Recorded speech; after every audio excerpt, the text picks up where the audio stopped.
Yeah. Run It Back Nation, what is good? Shout out to the live Twitch chat. Follow us on Twitch. We're live right now, twitch.tv/runitbackphilly.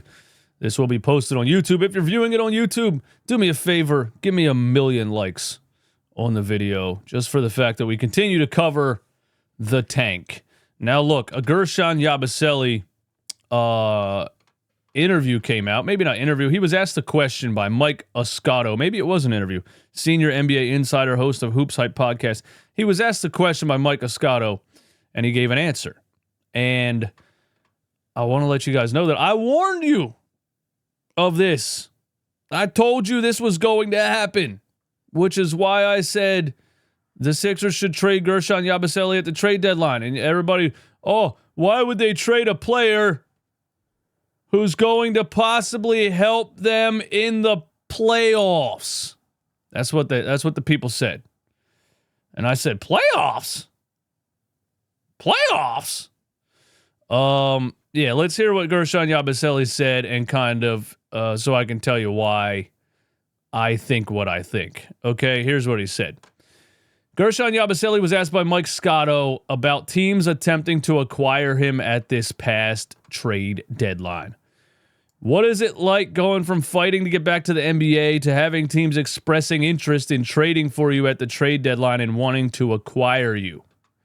Guerschon Yabusele said, "It's flattering, for sure. It's telling myself that I'm going in the right direction. At the same time, I didn't want to leave. I feel like I'm in a good role and situation here. I've enjoyed being here, and I'm always thankful to the franchise for giving me my second chance to come back to the NBA. It was really important for me to try to stay here and achieve our goals." Yeah, I don't like how this sounds. I think that's where I'm at with this. I don't really like how this sounds. Guerschon Yabusele does not sound like he is, I don't know. He doesn't sound like he has some kind of big incentive to re-sign with the Philadelphia 76ers. It's flattering for sure.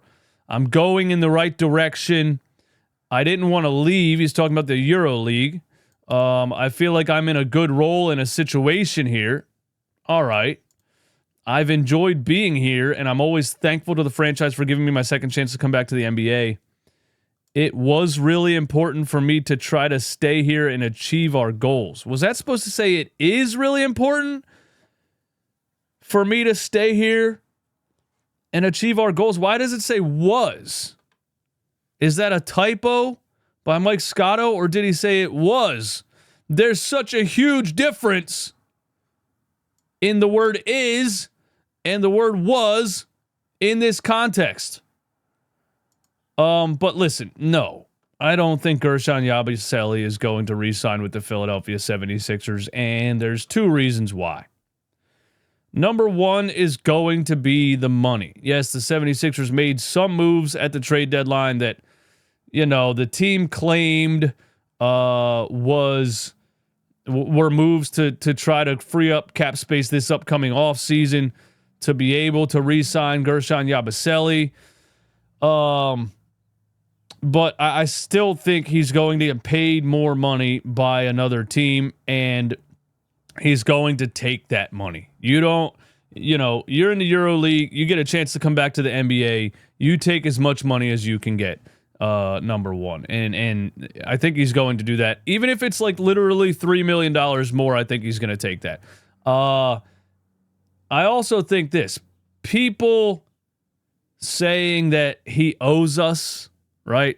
Or he should stay here because we gave him a shot, or he should give us a hometown discount like Kelly Oubre did.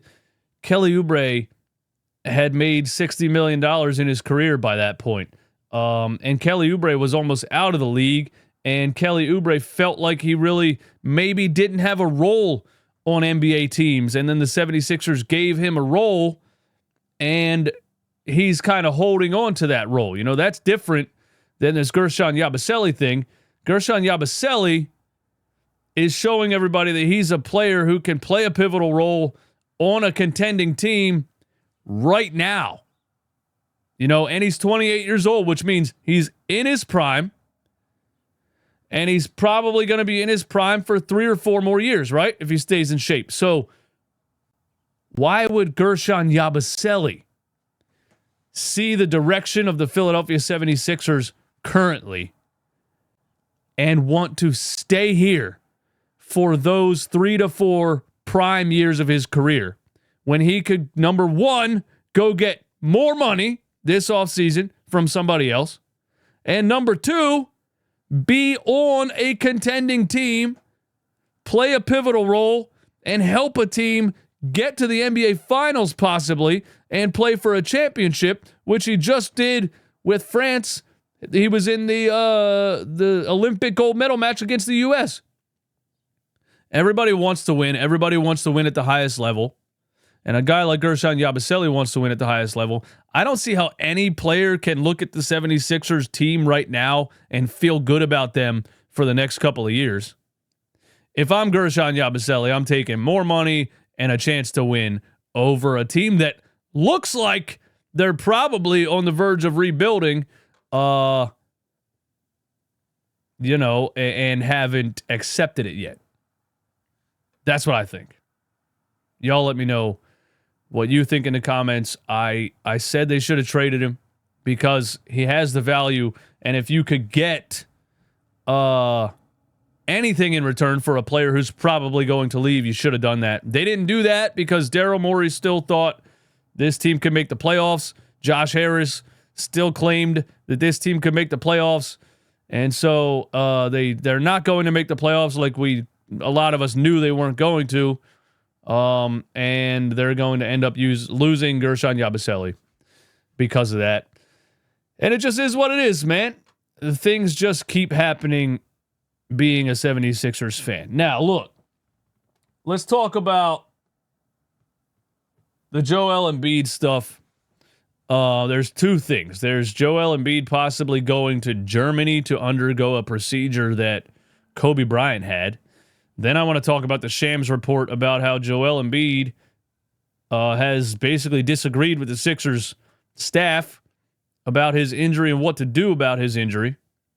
And then we're going to make fun of Daryl Morey for liking naked photos of Kesha on the internet at the end of this.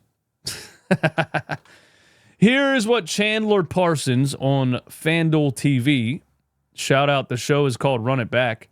Here's what Chandler Parsons said about a procedure that Joel Embiid is going to possibly have in Germany. The Neil Elatrosh that's here right next door, actually, who's the big-time knee doctor. There's Riley Williams in New York, who's the Brooklyn Nets. You got your knee done by Doc Hollywood? I did. So most teams and agents will have you get a second and third. And if it's Joel Embiid, 4th, 5th, like 20. And I've talked to Joel about this. He's thought about going to Germany and doing the Kobe shots. He's thought about so there's different. He's thought about going to Germany and doing the Kobe shots. About this, he's thought about going to Germany and doing the Kobe shots. What does that mean? I don't know what that means. Can y'all tell me what that means? What happened to Kobe? Kobe Bryant in Germany shots? Like, is that going to tell me? Oh, yeah.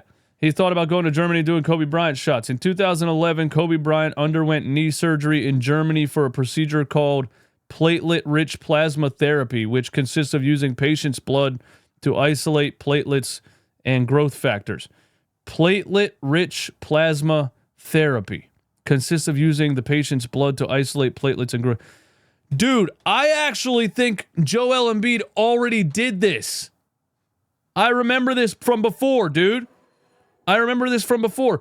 It's a procedure where they take plasma out of your organ, your knee, your whatever, and they like multiply it in a lab and re-inject it back in. I'm pretty sure he already had that procedure done.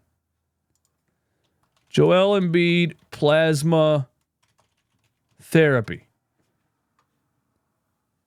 I thought he already had that done like 2 years ago.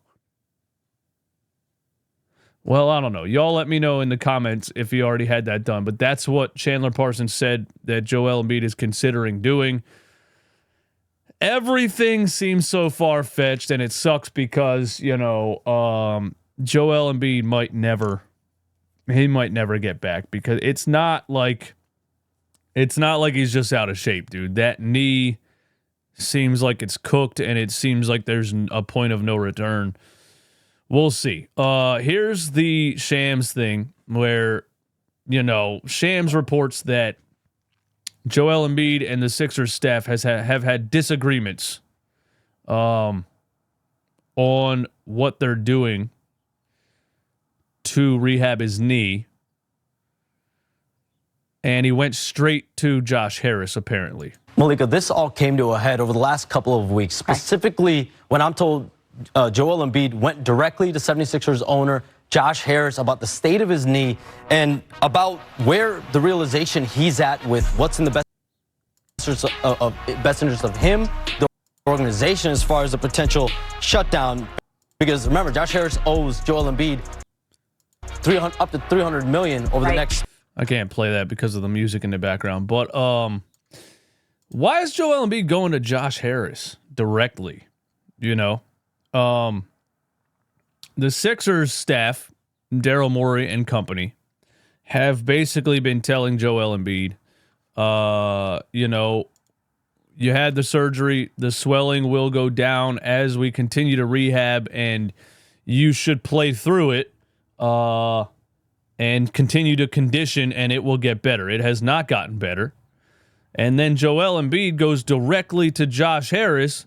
That tells me that Daryl Morey and everybody else aren't listening to him.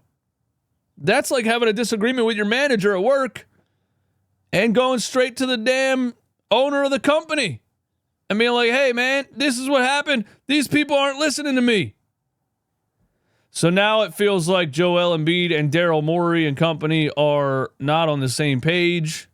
And Josh Harris, he already has a bunch of decisions to make because this team is terrible, right? But Josh Harris has might have a decision to make there.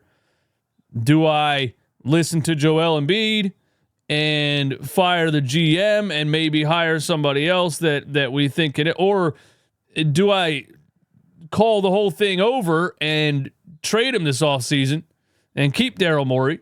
Or do I fire the GM, the coach, and trade Embiid and trade Paul George? That's what I think should happen. But just interesting. And this reminded me of that, that ESPN game where Joel Embiid told ESPN he thinks he needs another surgery and more time to heal. And we were like, why is he saying this in an ESPN interview during a live game? And nobody on the coaching staff has said it, and nobody's reported it. The 76ers haven't said it at all, and he's saying it to ESPN. So from there, it felt like they're on two different pages. Like, it feels like he's frustrated with what they're doing, their idea of what they need to do with the knee injury. He feels like he knows what needs to happen. And it feels like they're all on two different pages here. And maybe Josh Harris has some decisions to make. Maybe also Joel Embiid could request a trade. Think about that. Maybe Joel Embiid could be like, I don't like how they're handling this. I don't like the fact that I'm the one, getting trashed on the internet for being injury prone or whatever else. People are questioning my work ethic and everything, and the team gets to take no accountability. But he could also be like, I don't like what this organization is doing for my career right now. I want out. He could request a trade. Imagine that. And what happens if Joel Embiid would request a trade? Would Paul George request a trade? Would Tyrese Maxey request a trade? Bro, I don't know, man. I have no idea, but it's about to shit's about to get weird, man. Shit's about to get weird. Shit's about to get dicey. Now, before we get out of here, last night, this popped up on the internet. This is a photo of Kesha in a bikini in the snow. And on the likes, we have the one, the only, Daryl Morey. Wow. The Sixers are in turmoil. Everything's going to shit. Joel Embiid's on a separate page and is basically calling out the front office. And Daryl Morey's busy surfing Instagram, liking photos of Kesha in a bikini in the snow. And I leave you with the reminder of the same thing that Doc Rivers did while he was the coach here. Last night, someone logged into my Twitter to like some real nasty stuff. While it was handled as soon as I regained access to my account, it is not a reflection of who I am as a man or what I stand for. So just more straight debauchery from the Philadelphia 76ers as a team, as an organization. And we got another game to play tonight, man. We got another game to play tonight. Hey, thank you guys for tuning in. Hit the like button if you're watching on YouTube. Thanks for hanging out with me on Twitch. Right there's the chat. Embiid is the domino that needs to fall in order for this organization or for this team to get back on the right track. I would agree that that would be a domino that would fall, that would start a whole bunch of stuff. But back on the right track? When was that? When was that, dude?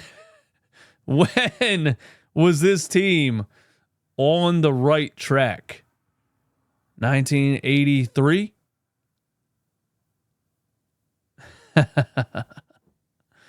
Hey, man. Thanks for hanging out. I'll talk to you soon.